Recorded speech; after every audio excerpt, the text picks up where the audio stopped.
Hi everyone, myself Shoaib Hamza, and today we are going to discuss another special case of linear programming. The topic today we are going to cover is infeasible solution.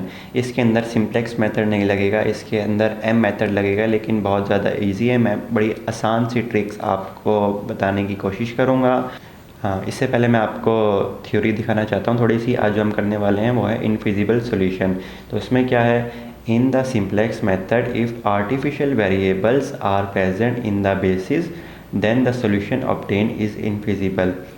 ठीक हो गया।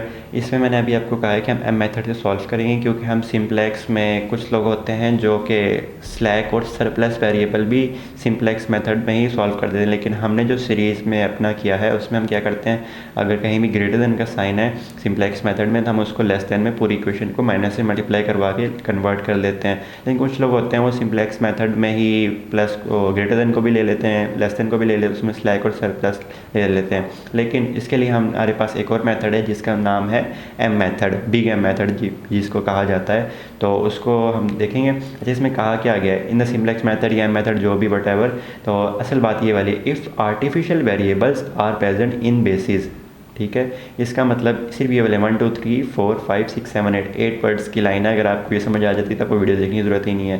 जो basic वाला column होगा उसके अंदर क्या होगा कि आर्टिफिशियल वेरिएबल प्रेजेंट होंगे। आर्टिफिशियल वेरिएबल कब प्रेजेंट होंगे, जब आपने पूरा सॉल्व कर लिया, मेथड सारा निकाल लिया, आंसर भी निकाल लिया, बट स्टिल आपके पास आर्टिफिशियल वेरिएबल प्रेजेंट है।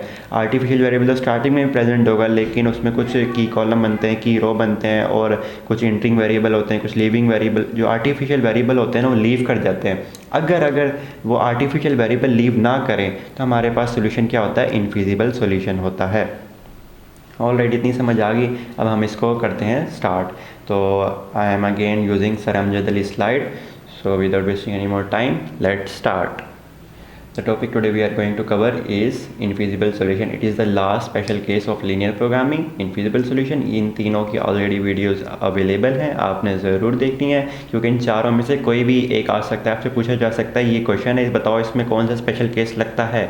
आपने आइडेंटिफाई करनी है उसकी प्रॉपर्टीज़ के, ये किसकी प्रॉपर्टीज़ पे कम्प्लीटली लाई करता है, तो आपने बता देना ये वो वाला सोल्यूशन है। तो अभी हम इनफिजिबल सोल्यूशन करने वाले हैं। इनफिजिबल सोल्यूशन ओके, यहाँ पे हमारे पास सिंपल ऐसे ही दिया होता है। अब इसमें जो खास चीज़ है ना इनफिजिबल सोल्यूशन में, आपके पास एक ना ग्रेटर देन का साइन लाजमी होगा। अगर सारे ही लेस देन होंगे तो उसमें आर्टिफिशियल वेरिएबल ज़रूरत ही नहीं पड़ेगी। आपके पास बेसिक में कोई भी आर्टिफिशियल वेरिएबल आएंगे नहीं। एक स्मार्ट वर्क में आपको बता रहा हूँ कि इसमें लाजमी ग्रेटर देन का एक साइन होगा, सिंबल होगा। ठीक है, हमें पता है ये ग्रेटर देन का साइन है, और इसको हम क्या करते हैं, ठीक है, स्टैंडर्ड फॉर्म। अब स्टैंडर्ड फॉर्म इसके लिए आपको एम मेथड की वीडियो लाजमी देखनी पड़ेगी, ठीक है, क्योंकि एम मेथड आपको आना चाहिए। पिछले जितने भी केसेस तो हमने सिंप्लेक्स मेथड से कर लिए थे, उसकी प्री कंडीशन थी आपको सिंप्लेक्स मेथड आना चाहिए था। इसकी प्री कंडीशन क्या है, आपको एम मेथड आना चाहिए। ठीक है, ये हमारे पास क्वेश्चन है। ओके, इसको हम स्टैंडर्ड फॉर्म में कन्वर्ट कैसे करना है, स्टैंडर्ड फॉर्म में कन्वर्ट कैसे करना है, आप इस लाइन को भी गौर ना करो, ठीक है, इस पर होगा ना, ये प्री स्टैंडर्ड फॉर्म है, फिर आपको एक्चुअल फाइनल स्टैंडर्ड फॉर्म बनानी होगी। तो इसके लिए मैं आपको रिकमेंड करूँगा कि आपको मेथड आना चाहिए, बट मैं ट्राई करूँगा कि आपको इसी वीडियो में कवर करवा दूँ दोनों तरीके। ठीक हो गया। देखो, इस लाइन पर अभी फोकस ना करो, ठीक है, हम क्योंकि प्री स्टैंडर्ड फॉर्म की तरफ नहीं जा रहे, डायरेक्ट हम स्टैंडर्ड फॉर्म लगाने वाले हैं। ठीक हो गया। आपने क्या करना है, ये जो क्वेश्चन, ये वाला क्वेश्चन गिवन है, ये इसकी फाइनल स्टैंडर्ड गिवन है, इस लाइन पर भी फोकस ना करो, इसको मैं कट भी कर दूंगा वैसे एडिटिंग के दौरान। ठीक हो गया। ओके, यहाँ पे इस लाइन को, इस क्वेश्चन को हम देख रहे हैं, इसमें जो राइट हैंड साइड पे ना उसको लेफ्ट साइड पे ले जाओ, ठीक है, z -3x1 -2x2। अभी इतनी बात देखो, इसी को हमने लेफ्ट साइड पे ले गए। समझ लें अभी ये mr1 mr0 नहीं है यहाँ पे, ठीक है। मैं इसको वैसे ना a से रिप्रेजेंट करता था, अभी ये सर अमजद अली की स्लाइड है तो उन्होंने r से रिप्रेजेंट किया, लेकिन मैं आपको रिकमेंड करूँगा कि आप आर्टिफिशियल वेरिएबल्स को a से ही रिप्रेजेंट करें, इससे आपकी गलती के चांस कम होते हैं। ऑल राइट, इतनी चीज़ हमें पता लगी। अब इसके बाद जहाँ पे लेस देन का साइन है वहाँ पे हम क्या ऐड करना है, स्लैक वेरिएबल्स को, और जहाँ पे ग्रेटर देन का साइन है वहाँ पे हमें सरप्लस वेरिएबल को सब्ट्रैक्ट करना है और आर्टिफिशियल वेरिएबल को इंट्रोड्यूस करवाना है। लेट्स सपोज अगर यहाँ पे होता इक्वल टू, यानी कि ना लेस देन ना ग्रेटर देन, और होता इक्वल टू का साइन, तब हम क्या करते, तब हम स्लैक या सरप्लस वेरिएबल को ऐड या सब्ट्रैक्ट ना करते, हम सिर्फ और सिर्फ आर्टिफिशियल वेरिएबल्स को इंट्रोड्यूस करवाते हैं वहाँ पे, ठीक है। लेकिन यहाँ पे हमारे पास इक्वल टू वाला केस नहीं है, लेस देन है या ग्रेटर देन है। लेस देन के केस में हम यहाँ पे प्लस S1 स्लैक वेरिएबल को इंट्रोड्यूस करा दिया और लेस देन का जो साइन था उसको हम इक्वल टू में कन्वर्ट कर दिया। Fair enough. इसके बाद 3x1 प्लस 4x2 और यहाँ पे ग्रेटर देन है, यहाँ पे सरप्लस वेरिएबल को हम सब्ट्रैक्ट करेंगे और आर्टिफिशियल वेरिएबल को ऐड करेंगे, ठीक है। सरप्लस को हमने सब्ट्रैक्ट कर दिया, आर्टिफिशियल वेरिएबल को हमने ऐड कर दिया, ओके। अब जहाँ पे जितने आपने आर्टिफिशियल वेरिएबल्स को ऐड किया होता है ना, उतनी आपको प्लेंटी देनी होती है अपने ऑब्जेक्टिव फंक्शन में, ठीक है। अगर मैक्स वाला केस है तो यहाँ पे प्लस आएगा, अगर मीन वाला केस है तो यहाँ पे माइनस आएगा। सिंपल सी बात, आई होप आपको समझ आ गई होगी। आगे चलते हैं, ये बड़ा कंफ्यूजिंग है इसलिए मैं कह रहा था कि आपको मेथड ज़रूर आना चाहिए, ठीक हो गया। यहाँ पे हमारे पास अब टेबल बनाना है, जो आपके फाइनल स्टैंडर्ड फॉर्म को आपने अपने टेबल के अंदर इंटर करना होता है। x1 s2 x1 x2 s2 s1 and r and solution. अब बात आती है यहाँ पे कि यहाँ पे पहले हमने S1 क्यों नहीं लिखा, S2 नहीं लिखा, फिर ये थोड़ा सा कंफ्यूजिंग हो सकता है, ठीक है। ये अगर आप M मेथड आता हो तो आपको पता होगा ये कैसे है, लेकिन मैं आपको बता देता हूँ, ठीक है। जो आपके पास है ना ये पॉजिटिव वाले, उनको बाद में लिखना है और जितने भी नेगेटिव वाले हैं ना उनको पहले लिखना है, क्योंकि यहाँ पे देखना ये आइडेंटिटी मैट्रिक्स बना रहा होगा, इसलिए अगर हम इसको बाद में लिखते हैं तो आइडेंटिटी मैट्रिक्स खराब हो जाएगी। इसको या तो यहाँ पे लिख लो या सबसे एंड बीच में नहीं लिखना कहीं भी, वरना गलत हो जाएगा, ठीक हो गया। तो इसमें हम वैल्यूज़ को एंटर करते हैं, मैंने आपको बताया था कि यहाँ पे आइडेंटिटी मैट्रिक्स बनेगा, ठीक हो गया। अच्छा, यहाँ पे थोड़ा सो दे के घबराना नहीं है। यहाँ पे ऑब्जेक्टिव फंक्शन है ना -3 -2, यहाँ पे -3 आ जाएगा, यहाँ पे -2 आ जाएगा, यहाँ पे 0 आ जाएगा, यहाँ पे 0 आएगा। अब इस r की जगह कोई ना कोई नंबर आएगा।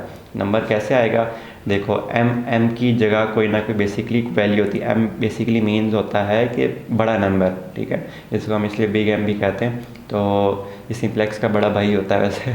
तो इसमें यहाँ पे हमें कोई ना कोई बड़ी वैल्यू कैसे, यहाँ पे अपने सिस्टम में देखो 2 है, 12 है, 12 को 10 से मल्टीप्लाई करो तो 120 आता है, तो हम 100 ऐड कर सकते हैं। अगर यहाँ पे 20 होता है तो हम 200 ऐड कर लेते हैं, 2000, यानी कि बड़ी वैल्यू लेनी है आपने अपने सिस्टम से कोई m की जगह यहाँ पे आ जाएगा 100, हम यहाँ पे 100 को ले रहे हैं, ठीक है। 12 है तो यहाँ पे 100 आ जाएगा, ठीक हो गया। सबसे बड़ा नंबर 12 है तो 12 को 10 से मल्टीप्लाई करेंगे तो यहाँ पे 120, हम उसको 100 एज्यूम कर लेते हैं, ठीक हो गया, ओके हो गया।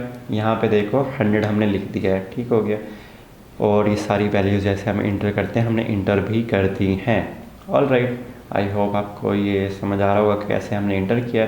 अब देखो यहाँ पे आर्टिफिशियल वेरिएबल है बेसिक के अंदर, ठीक हो गया। अब यहाँ पे x1 क्यों नहीं लिया, S2 क्यों नहीं लिया, यहाँ पे मज़े की चीज़ है, जो आपके पास यहाँ पे पॉजिटिव वाले ना ये दो वाले, तो उन्हीं को हमें बेसिक में लेना होता है।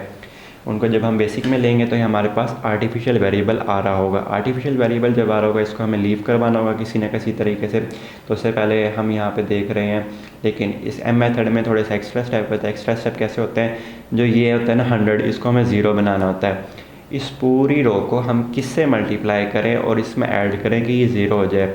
मुझे नज़र आ रहा है इसको अगर हम -100 से मल्टीप्लाई करूँ और इसमें ऐड करूँ तो ये भी 0 हो जाएगा, ठीक हो गया।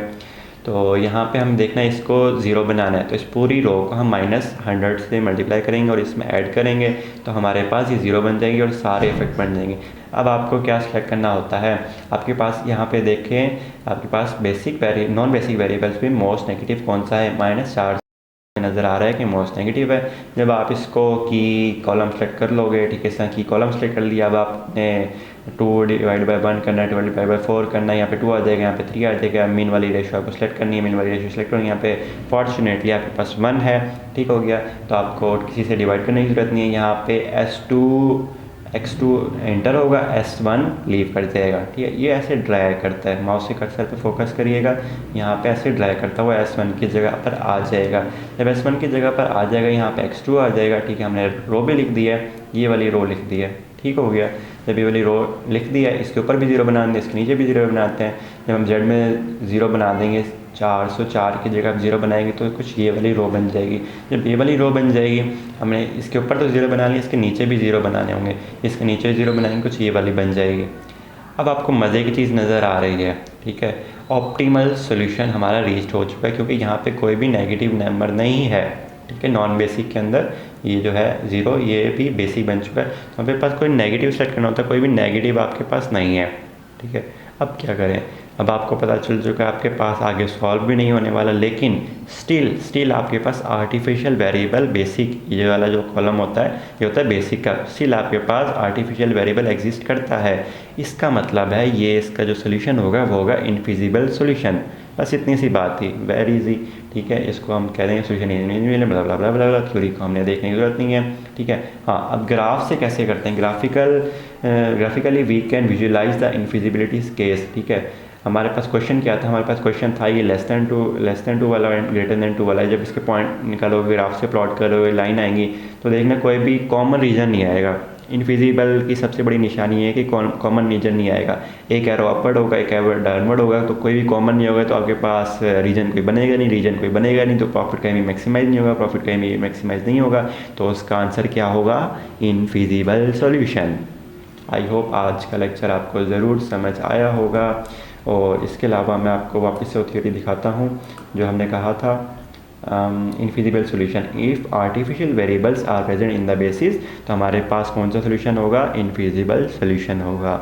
आज की वीडियो के लिए इतना ही, मिलते हैं नेक्स्ट वीडियो में, तब तक के लिए take care and bye bye.